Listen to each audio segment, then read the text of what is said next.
അതുകൊണ്ട് ഒരു മനുഷ്യൻ പ്രശസ്തി ആഗ്രഹിക്കാൻ പാടുള്ളതല്ല. ഇത് എല്ലാവർക്കും അങ്ങനെയാണ്. ഇപ്പൊ വാട്സപ്പിലൊക്കെയാണ് ഇപ്പൊ സ്റ്റാറ്റസ് വീഡിയോ അല്ലെ, സ്റ്റാറ്റസ് ആരൊക്കെ നോക്കി, അതൊരു അസുഖമാണ്. ഇതൊരു അസുഖമാണ്. ഇത് ഫെയിമിന്റെ അസുഖം എന്ന് പറയാം. ഫേമസ് ആവാനുള്ള അസുഖം. ഞാൻ അറിയപ്പെടണം, എന്റേതെല്ലാവരും കാണണം, എന്റേതെല്ലാവരും കേൾക്കണം. ഇതൊരു വലിയ അസുഖമാണ്. അള്ളാഹു ശിഫ കൊടുക്കട്ടെ. പെണ്ണുങ്ങൾക്കൊക്കെ ഉറക്കം വരില്ല. റബ്ബേ, ഞാൻ ഇക്കണക്കിന് ഒരു സ്റ്റാറ്റസ് ഇട്ട് എന്റെ സ്റ്റാറ്റസോട് നോക്കിയില്ലല്ലോ, അപ്പോൾ എന്റെ ശത്രു എന്നെ ഉറപ്പിച്ചു. ഇതൊരു അസുഖമാണ്. ഓരോരുത്തരും അവനവന്റേത് ആളുകൾ ഇഷ്ടപ്പെടണം. എന്റെ അഭിപ്രായം ആളുകൾ സ്വീകരിക്കണം, എന്റെ അഭിപ്രായം ആളുകൾ അംഗീകരിക്കണം എന്ന് ഒരു മനുഷ്യന് തോന്നിത്തുടങ്ങിയാൽ ഫബത്തുനുൽ അർളി ഖൈറും മിൻ ദുഹരിഹാ, ഭൂമിന്റെ മുകളിൽ നിൽക്കുന്നതിനേക്കാൾ നല്ലത് ഭൂമിന്റെ ഉള്ളിലേക്ക് പോയി മരിച്ചിടക്കലാണ്. മഹാനായ റസൂലുള്ളാഹി സ്വല്ലല്ലാഹു അലൈഹി വസല്ലം.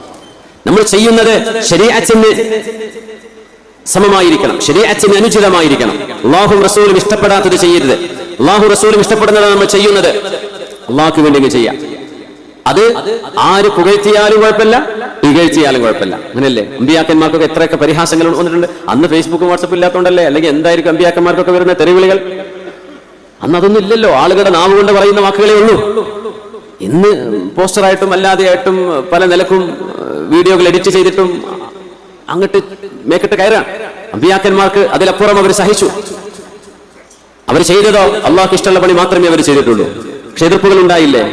അത് ഹക്കിന്റെ ഒരു രീതി, അതാണ് ഹിദായത്തിന്റെ ഒരു രീതി. അത് തന്നെയാണ്. എപ്പോഴും ദലാലത്തിന്റെ ശക്തികൾ ഹിദായത്തിനെ എതിർത്തുകൊണ്ടിരിക്കും. പക്ഷെ ഒരു മുഅ്മിനായ മനുഷ്യൻ ചെയ്യുന്നതും പ്രവർത്തിക്കുന്നതും അള്ളാഹ്ക്ക് വേണ്ടിയാണ്. അവിടെ പ്രശസ്തിയും കുഴപ്പമില്ല, നല്ലത് പറഞ്ഞാലും കുഴപ്പമില്ല, ചീത്ത പറഞ്ഞാലും കുഴപ്പമില്ല. ആ ഒരു മൈൻഡിലേക്ക് നമ്മുടെ ലെവൽ എത്തണം.